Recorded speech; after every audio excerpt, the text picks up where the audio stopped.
বিসমিল্লাহির রহমানির রহিম। আসসালামু আলাইকুম ভিউয়ার্স, লুপার রান্নাঘর ইউটিউব চ্যানেল থেকে আপনাদের স্বাগতম। যারা নতুন ভিউয়ার্স তারা আমার চ্যানেলটিকে সাবস্ক্রাইব করবেন, আর যারা সাবস্ক্রাইব করেছেন তাদেরকে অনেক অনেক ধন্যবাদ। বন্ধুরা, ভিডিওটা ভালো লাগলে একটা লাইক দিবেন, শেয়ার করবেন। তো আমি আজকে আলু পরোটা বানাবো, তাহলে চলুন রেসিপিটা দেখি।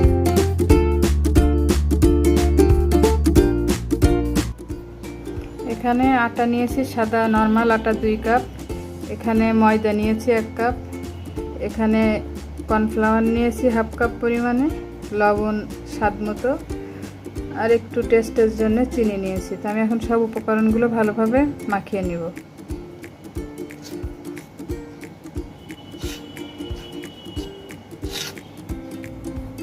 মিক্সার করা হয়ে গেছে, আমি এখন পানি দিয়ে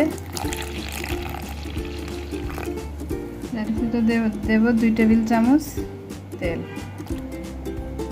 এখন এভাবে আস্তে আস্তে করে খামিরটা মাখিয়ে নিব।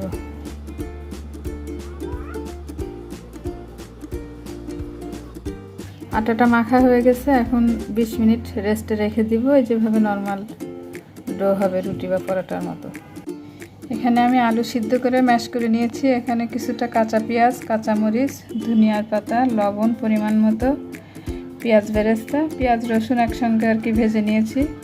আর এখানে আছে শুকনো মরিচ ভাজা। এখন সব উপকরণগুলো আমি একসাথে মেখে নেব।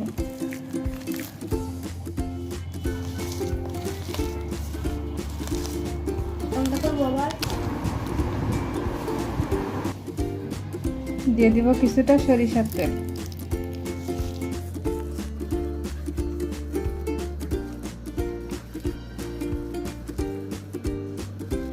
তো আমার আলু ভর্তাটা মাখানো হয়ে গেছে।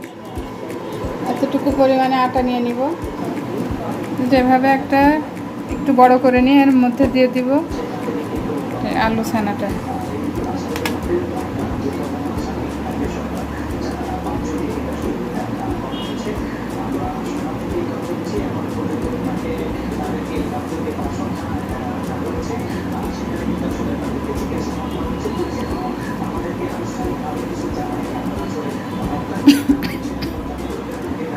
এখন অল্প একটু করে গুঁড়া দিয়ে আস্তে আস্তে চেপে চেপে গলে নিব।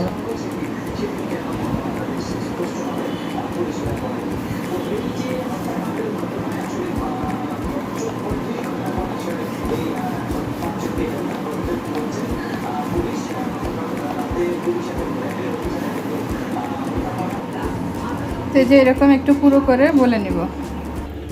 আমি চুলায় তাওয়াটা বসিয়ে দিয়েছি, এখন পরোটাটা দিয়ে দিব।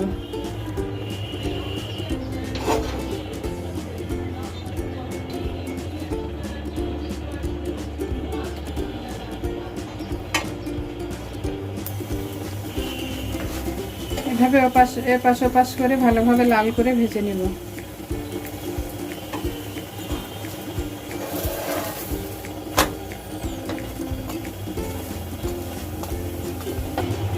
তো যেভাবে লাল করে করে আমি পরোটাগুলো ভেজে নিব। আমার এই পরোটাটাও ভাজা হয়ে গেছে। তো এভাবে করে আমি সব পরোটাগুলো একটু কড়া জালে ভেজে নিব। আর আলু পরোটাটা তৈরি করা হয়ে গেছে, আমি সার্ভ করে দিয়েছি। দেখে নিশ্চয় বুঝতে পারছেন। ভিতরটা ছিঁড়ে আপনাদের একটু দেখিয়ে দিই। অনেক মজা হয়েছে। এরকম নতুন নতুন রেসিপি পেতে আমার চ্যানেলটিকে সাবস্ক্রাইব করবেন। সবাই পাশে থাকবেন, ভালো থাকবেন। আল্লাহ হাফেজ।